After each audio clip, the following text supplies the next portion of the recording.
Welcome to this tutorial on how to crochet the front post half double crochet stitch. It's a variation of the regular half double crochet and a great way to create texture while crocheting. Start with a yarn over and you're going to work around the post of the stitch on the previous row.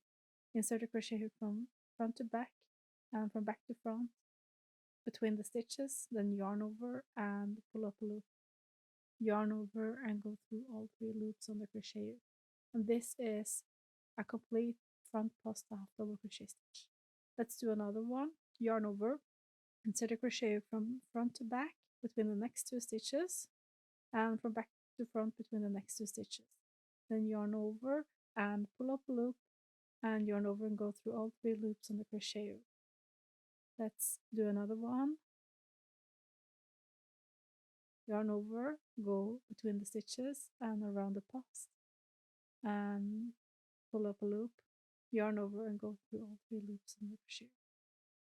Let's do another one. Insert a crochet from front to back and from back to front between the next 2 stitches, then yarn over and pull up a loop, yarn over and go through all 3 loops on the crochet hook. And this is how the front post double crochet looks after a few stitches, seen from the front and the back. Thank you so much for watching this quick tutorial.